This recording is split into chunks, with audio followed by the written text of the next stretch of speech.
Halo Tribuners, kembali lagi dalam Tribun Jogja Update bersama saya Priska Ruri.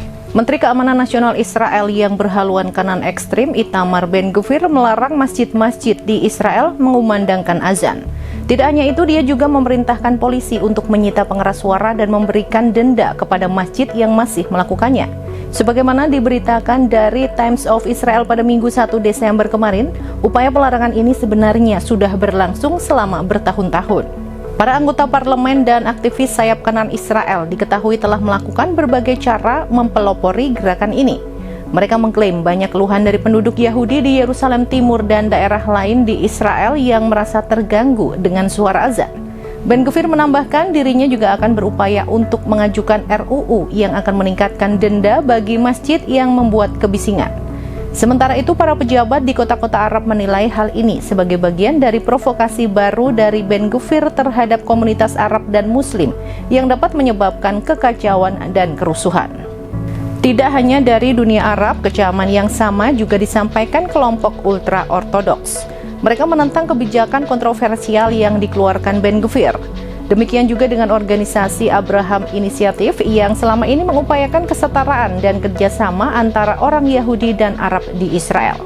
Mereka menganggap aturan itu sebagai tanda lain dari upaya Ben-Gvir untuk mempolitisir polisi.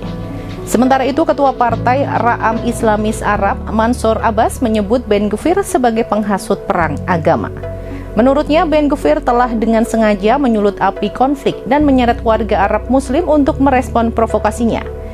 Ini merupakan provokasi lanjutan Ben-Gvir setelah sebelumnya gagal memicu kekerasan di Temple Mount melalui upaya perusakan terhadap status quo di Kompleks Al-Aqsa. Adapun ini bukan pertama kalinya Ben-Gvir mengkritik azan. Pada 2013, jauh sebelum dia menjadi menteri, Ben-Gvir dan sekelompok aktivis sayap kanan lainnya sengaja membangunkan penduduk di lingkungan Ramat Aviv dengan pengeras suara yang mengumandangkan azan.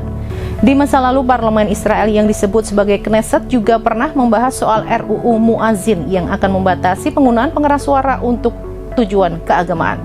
Namun RUU tersebut gagal disahkan karena menuai kritikan tajam dari berbagai pihak. Para pengkritik RUU tersebut beralasan bahwa kebijakan ini secara tidak adil menargetkan masjid. Pengkritik lain dari RUU tersebut berpendapat bahwa RUU tersebut berlebihan karena masalahnya dapat diatasi dengan menggunakan undang-undang polisi suara yang sudah ada.